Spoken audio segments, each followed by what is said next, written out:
Hi everybody, today we're going to talk about the introduction to complex numbers. Before we can talk about complex numbers, we need to talk about real numbers.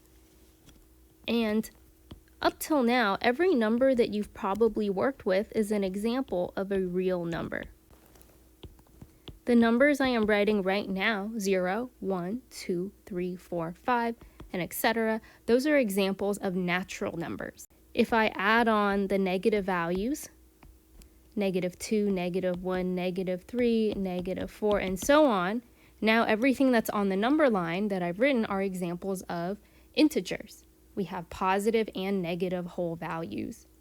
But there are also numbers in between. For example, there is a number here that would be 1/2.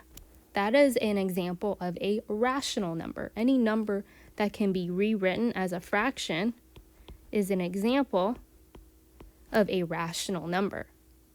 But there are also numbers that can't be rewritten as fractions. For example, pi, or about 3.14. But we have a variety of numbers that are encompassed within real numbers. We have natural numbers, we have the integers, we have rational numbers, and we have irrational numbers. So let's jump into these other types of numbers. Let's start by looking at number 1, solve for x. So when I look at this, I see x is being squared and subtracted 1. So we are going to add 1 on both sides, and we are going to get x squared is equal to +1. At this point, x is being squared, so we are going to square root both sides, and x will now be alone, but square root of 1 I know is not just 1, it's also -1. So we call this positive and -1. And we know that there are two values when we're solving for x because let's do a little check so that we know why both of these values work. If I plug it all back into x squared minus 1, then it's going to look like if I plug in 1, 1 squared minus 1 equals 0. That's 1 minus 1 equals 0. That's 0 equals 0, which is true, so it works. But if I plug in -1, I'm also going to have 1 minus 1, which we've already seen the work for, and we get the same thing. So both values work. So anytime we're solving for x where we have to square root both sides, we are going to end up having two solutions. So the solutions are -1 and +1. Are these real numbers? They're numbers that we would have seen on the number line up top. So yes, they are real numbers. Number 2, similar problem. Solve for x. But this time, we do still have x squared, but we have added 1 instead. This is going to change our problem a little bit. We're going to subtract 1 on both sides so that we have x squared is equal to -1. Square root both sides just like before, but there's an issue that we're going to run into here. We, up until now, cannot square root negatives. So I would still have a positive and negative value just like I did in number 1, but I have a positive or negative square root of -1. So let's write this down. We can say the solutions are negative square root of -1 and positive square root of -1. Can you take the square root of a negative number? No. Therefore, are these real numbers? No. And if we look at the number line above, there are no square root of negatives. So what are these called? These are called imaginary numbers. Anytime I am square rooting a negative value, I'm going to have imaginary numbers.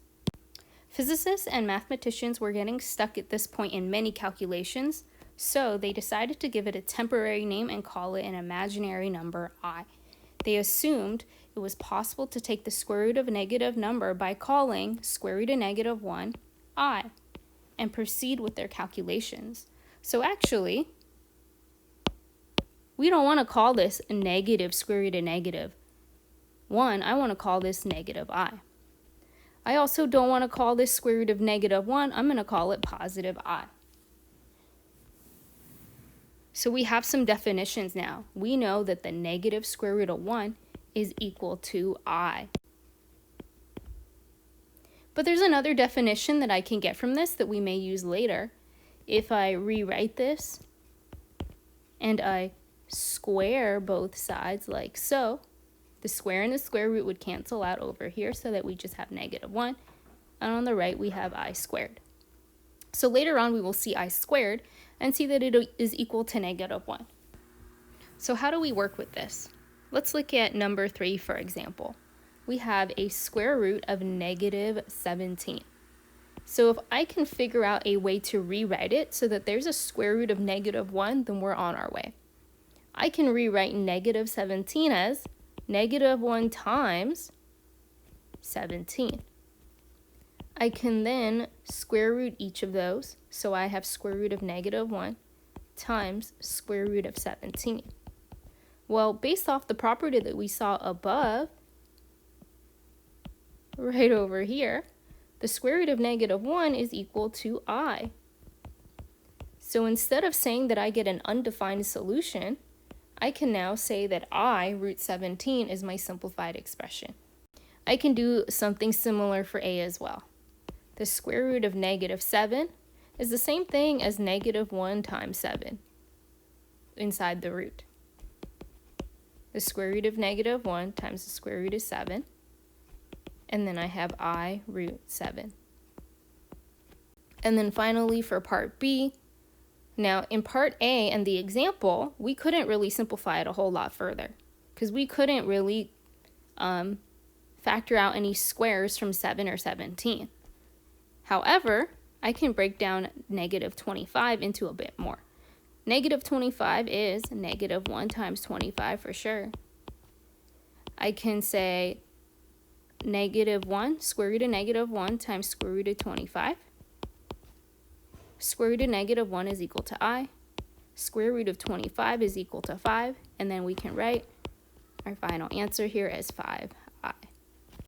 So generally, when we're working with imaginary numbers and we have just I, we like to write the number in the front if it is a whole number.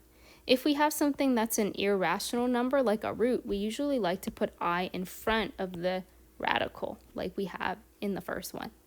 So now we know what imaginary numbers are. They come from when we take the square root of a negative and end up with I. Let's go back to the top because we've talked about real numbers and now we've talked about imaginary numbers.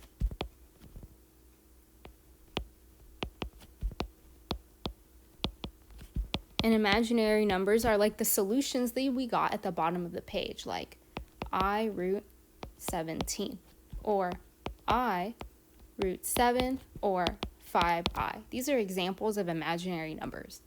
So if they have I in it, it's an imaginary number. But this was called the Introduction to Complex Numbers. So then what are complex numbers? Complex numbers are values that add together real numbers and imaginary numbers. So for example, I could say 1/2 plus I square root of 17. That is a complex number. Or I could say pi minus 5i. Or I could say 4 plus I root 7. So complex numbers are ones that combine both real and imaginary numbers.